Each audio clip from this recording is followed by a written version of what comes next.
The increased homophobia that came with it was also really difficult, and so many people were going back into the closet, and many people were isolated. And the only people really caring for gay men were lesbians who were there to support them. We were ostracized, even if we didn't have HIV, for fear a single touch could spread the disease. False information was circulated after Matthew's death that he had AIDS, and that confusion is still spread today.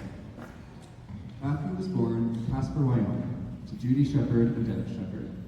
He was the oldest of two boys. His brother Logan was born 2 years after. Matthew had a close relationship with his brother and was friendly with all his classmates, described as well. It was teased, however, for a small statue and lack of athleticism. This taunting of our bodies has been repeated for generations, as heteronormative and patriarchal society has put expectations on gender roles, and that continue to harm the LGBT community today. Matthew spent most of his childhood in Wyoming, but spent his senior year as the Saudi Moroccan Protestor campus after his father was hired to work there. He attended the American School in Switzerland and graduated in 1995. He has studied theater, German, and Italian courses.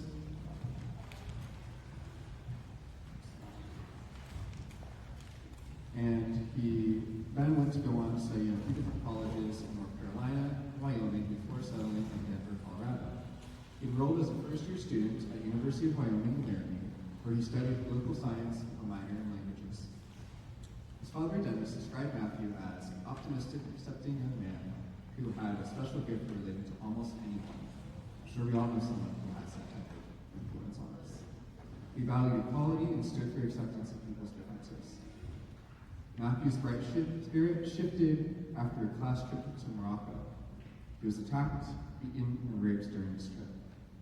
As a result, he developed depression, anxiety, attacks, and has been hospitalized multiple times due to suicide ideation. This tragedy also led him to using drugs. This experience is shared by many LGBTQ+ people, especially LGBTQ youth. It often is erased from Matthew Shepard's story. Microphone up, please. Thank you. On October 6, 1998, at 21 years old, Matthew Shepard was offered a ride from Aaron McKinney and Russell Henderson, who were pretending to be gay to gain Matthew's trust. Matthew did not return home. He was taken to a rural field and brutally pistol-whipped, tortured, and left to die on a split-rail fence. A cyclist found him, and Matthew was taken to the Laramie Hospital, but deemed his injuries too serious, so then they took him to Poudre Valley Hospital in Fort Collins, Colorado.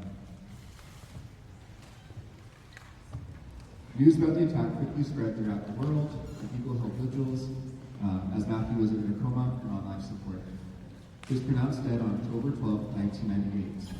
His murderers were found guilty and both were given 2 consecutive life terms in prison. Like many parents who lose children due to violence, Judy and Dennis Sheppard turned their mourning into advocacy. They founded the Matthew Shepard Foundation, which runs education, outreach, and advocacy programs. Other organizations were named in Matthew's honor, and in 1988, there was also a different horrible death of James Byrd Jr., a black man in Texas who was decapitated by his murderers. Now, throughout those last 2 decades from their deaths, there was efforts to create hate crime prevention acts throughout the country. And in 2009, the Matthew Shepard and James Byrd Jr. Hate Crime Prevention Act was signed into law by President Obama. That's 20 years after James and Matthew's death.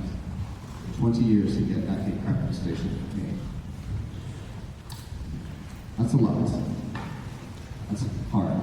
That's heavy. It's sad. You're going to feel those as you hear this performance today.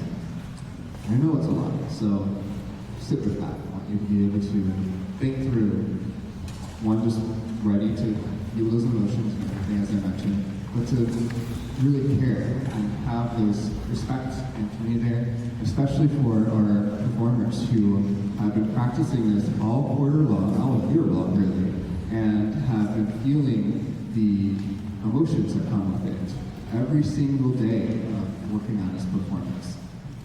So thank you all for being here, for honoring them, and we'll continue to see how we can make an impact. So where stories like Matthew's are spread, there are many other murders and suicides of LGBTQ youth throughout the country, especially especially because of the homophobia and transphobia we allow the society to perpetrate. I was born just 3 years after Matthew's birth. As a black, non-binary person, I was warned of the dangers of homophobia and racism my entire life.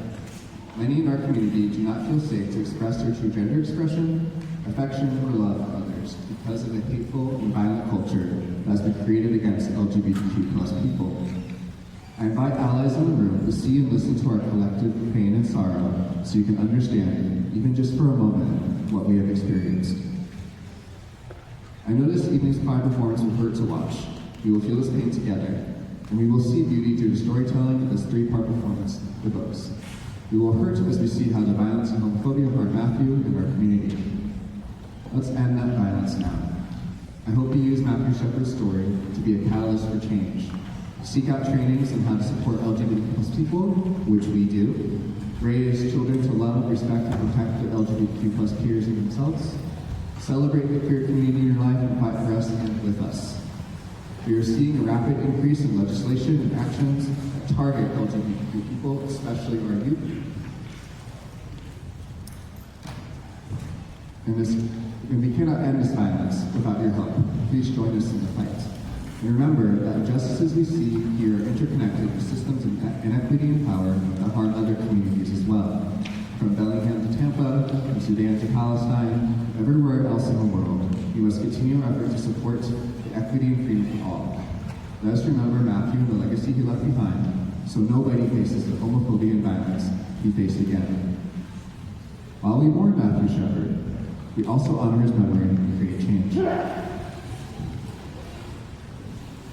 We also need to have hope, love, and compassion. We see how this education about LGBTQ+ issues causes violence, so let's educate. We see how misgendering and dead naming causes psychological harm, so let's use gender-affirming names and pronouns. We see how using gender-affirming pronouns and names reduces trans youth suicide in half. It's an amazing experience to have that just by honoring someone's name. We see the creation of resources such as Bellingham Queer Collectives and Northwest Youth Services Q Center, which just opened downtown 2 weeks ago. And that will be able to serve our community and create a space for all to celebrate our LGBTQ community members. This Friday, we celebrate our LGBTQ+ graduates, our Pride celebration and live for graduation. And we have done so through over 150 other events that we have hosted this year. We are blessed to have an out and proud student population who make up 40% of our student population. The Matthew Shepard Foundation, this performance, and countless other organizations and programs have created a welcoming and confirming community for LGBTQ+ people. I hope you're moved tonight. I hope the movement will lead to additional action, support, and love for our community. We will remember and continue to honor his legacy. Thank you for considering Matthew Shepard.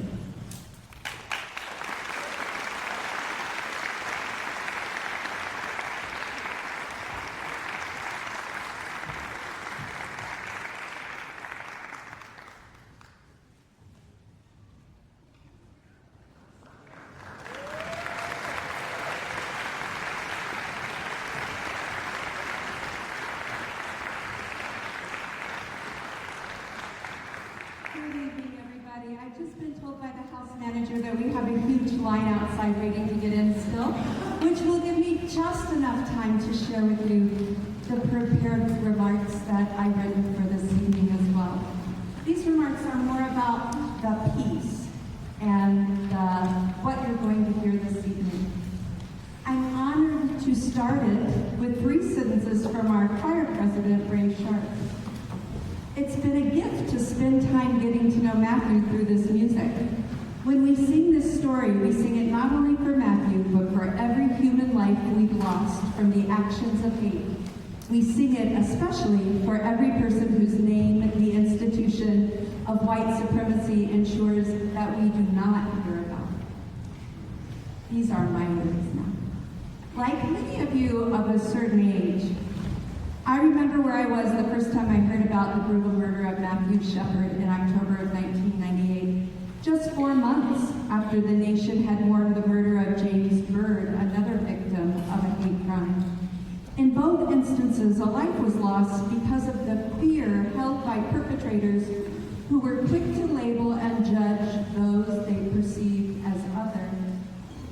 Since that time, poets and playwrights and visual artists have paid tribute to Matt by telling the story through art, allowing audiences to process their grief and anger and disbelief and resolve by interacting with an artwork and with each other. In 2012, Craig Hallett Johnson wanted to tell Matt's story through music, through an extended musical form he describes as a fusion oratorio. Throughout the compositional process, Craig held close a question he hoped would permeate the entire work you're to see tonight. The question was, in the midst of darkness, is love anywhere to be found? For Craig, Matt's story must be more than a story of suffering. As we consider Matthew Shepard, Craig hopes that the story will be a larger invitation to return to love and to remember who we are as human beings.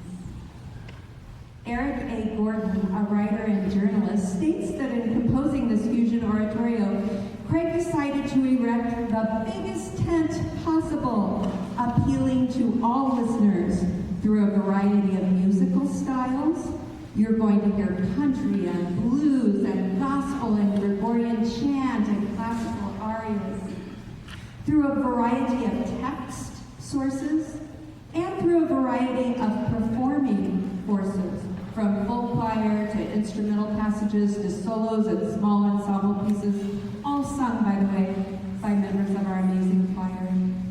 Musicians, if you're a musician in the audience, you may recognize exact quotes from Bach's Prelude in C major, Bach's St. John Passion, Britten's A Ceremony of Carols, and a lullaby from De Falla. This biggest tent possible weaves together these various elements into a tapestry of self-examination. The piece has something for all of us, a theme that Craig Hallett Johnson returns to again and again. In order for systemic change to occur and for every child to feel safe and valued simply for who they are, it will take everyone, all of us. I need to draw your attention to the fence on stage to my left and explain its role in tonight's performance. In the great passion oratorios of J.S. Bach and his predecessors, the narrator of the story is always one of the four evangelists of the New Testament of the Christian Bible. These narrators bear witness to events and they provide commentary on what's happening. In considering Matthew Shepard, it is the fence that takes on the role of the evangelist, since this inanimate object was the only witness to the horrific crime and the night that Matthew spent alone. Arias sung by students representing this personified object will take place stage left. In addition, it doesn't escape Craig Hallett Johnson that the fence was made of an evergreen tree, often a symbol of life, and now transformed into a symbol of Matt's suffering. Craig Hallett Johnson is often asked if the story of Matthew Shepard still has relevance today. His answer is an unequivocal yes. He states that although there's been great movement after Matthew's death, society still has a long way to go. Writer Scott Hamilton reminds us that we are currently experiencing a rollback of rights and protections for LGBTQ plus people. Hallett Johnson invites us to consider how we can respond to that right here and right now. Dennis Sheppard, Matthew's father, showed through his example that our response must be from a place of light and love and healing and forgiveness. At the sentencing hearing for Aaron McKinney, where it was expected this perpetrator would receive the death penalty, Dennis Sheppard gave a statement that spared Aaron's life. Matthew's father said, "I too believe in the death penalty. I would like nothing better than to see you die, Mr. McKinney. However, this is the time to begin the healing process, to show mercy to someone who refused to show mercy. Mr. McKinney, I'm going to grant you life, as hard as it is for me to do so, because of Matthew. Mr. McKinney, I give you life in the memory of one who no longer lives." To our audience, Craig Hella-Johnson asks that this 100-minute work be performed without intermission, a request we will heed, but please feel free to exit the concert hall between movements as you feel is necessary. Because the work is 100 minutes long and because of its subject matter, we ask that there be no applause until after the final cutoff of the last movement.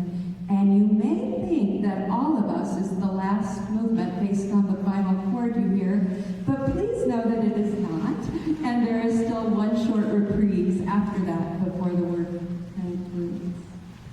Also, the content of this work can be extremely disturbing, especially the words used in Movement 9, or the movement in your libretto called a protester.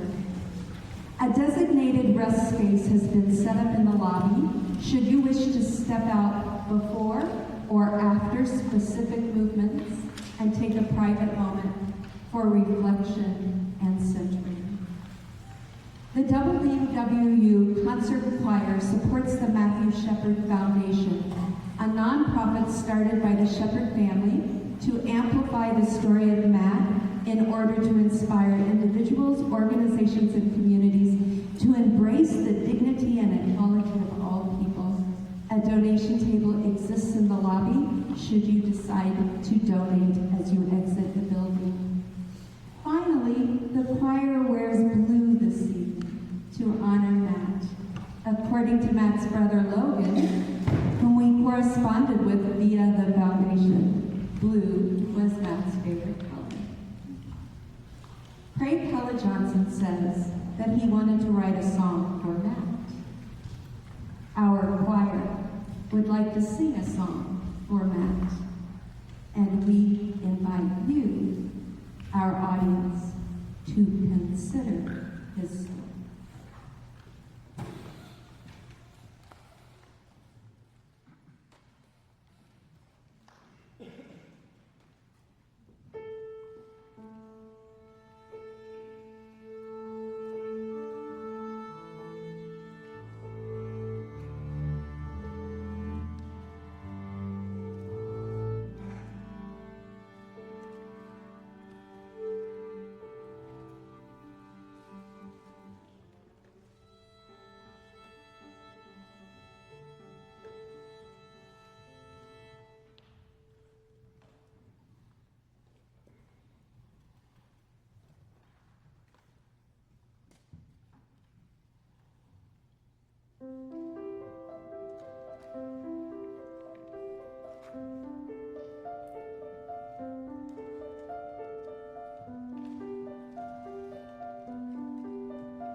Sky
then joined others for coffee at the college inn.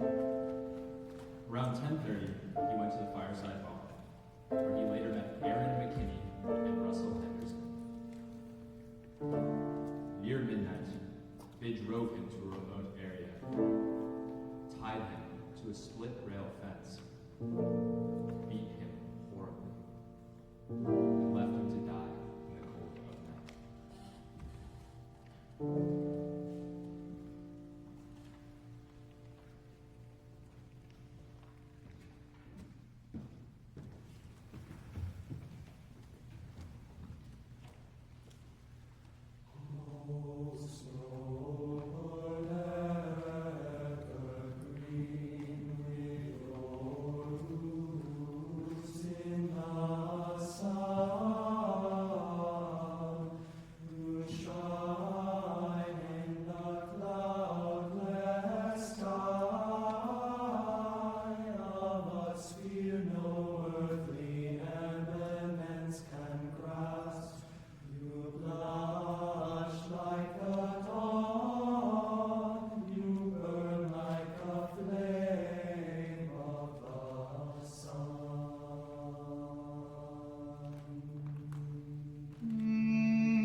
The next morning, Matthew was found by a cyclist, a fellow student who at first thought he was a scarecrow.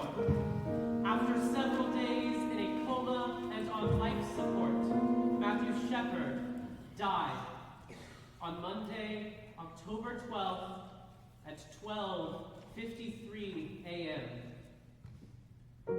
At the funeral, which took place on Friday, October 16th at St. Mark's Episcopal Church in Kasper, Fred Phelps and the Westboro Baptist Church protested outside.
somebody's pain.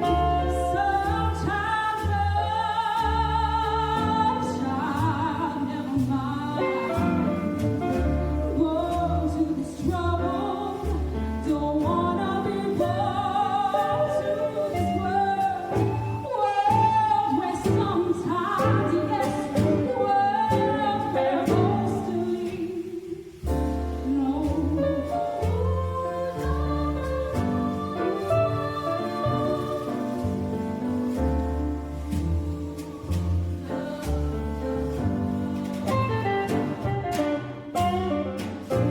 Smoke round my throat, rain down my soul.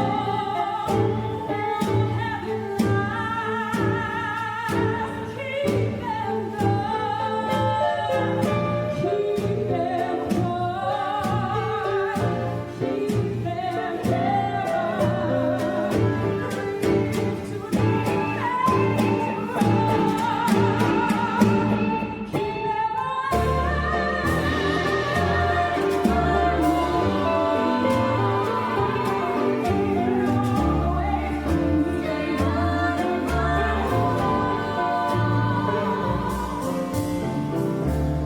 Don't you write any old story from me. No ring, no song, no cry, no comfort. No, never mind. Close up the gates.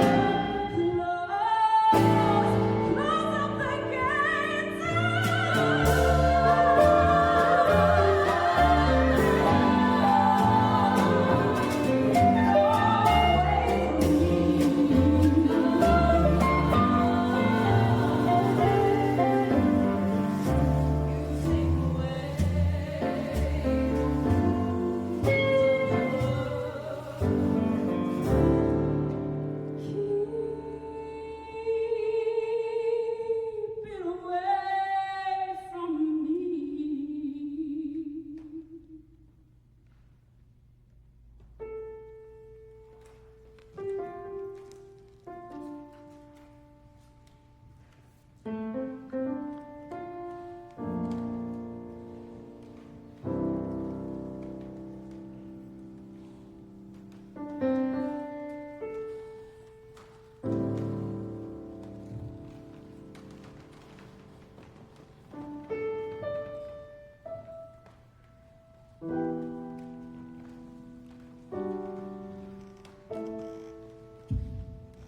National media began to cover the story.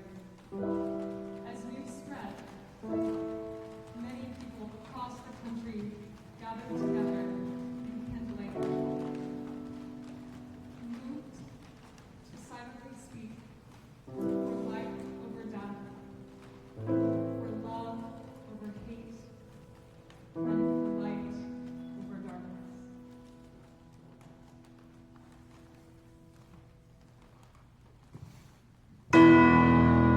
What have you done? Hark, thy brother's blood cries to me from the ground. Call by this candle, led to the flame, call to remember and to the flame. All the flames now swaying and free, all the hearts now moving as one. Every living spirit turns toward peace, all the tender hopes awake. By this candle, led to the flame, call to remember and to the flame.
Were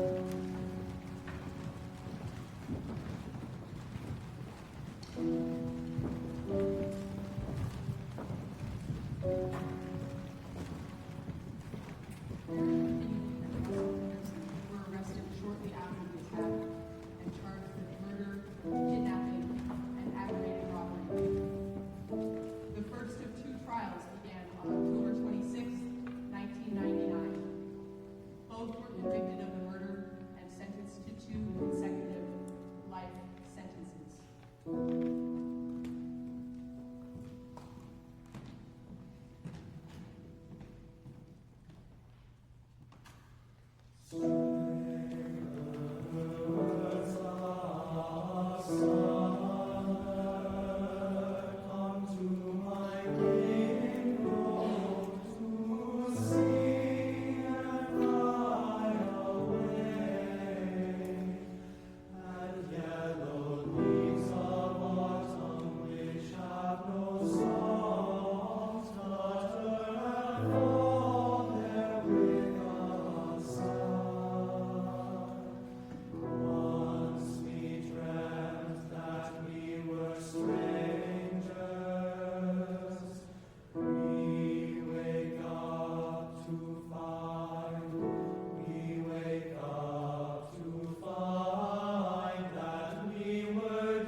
Late one night.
lost along the way. I am like you. I get confused, and I'm afraid, and I've been reckless, I've been restless for unthinking, listless, intoxicated. I've come unhinged and made mistakes and hurt people very much. Sometimes I feel In springtime, in early afternoon, the sunshine warm on my face. you feel this too, don't you? The sunshine warm on your face. I am like you. This troubles me. I am like you. Just needed to say this.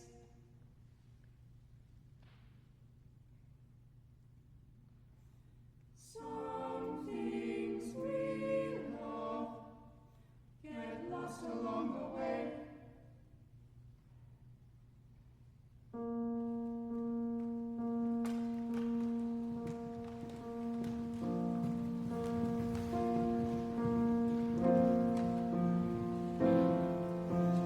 We are all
made his statement to the court on November 5th, 1999.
to report to the scene, told Judy Sheppard that as she ran to the fence, she saw a large doe lying near Matt, as if the deer had been keeping him company all through the night.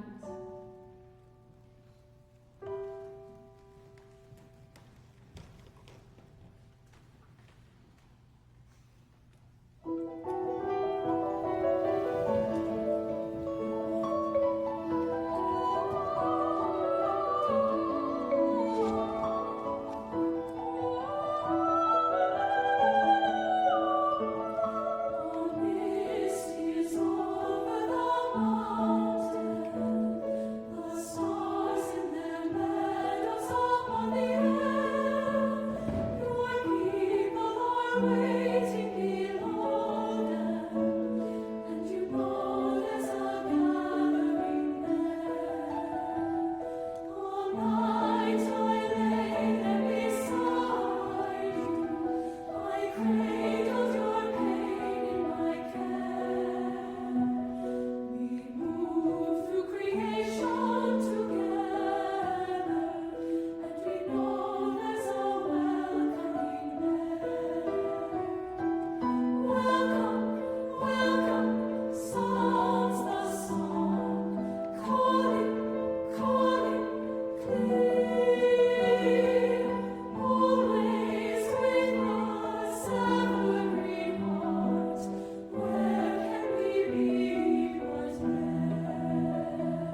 Lord.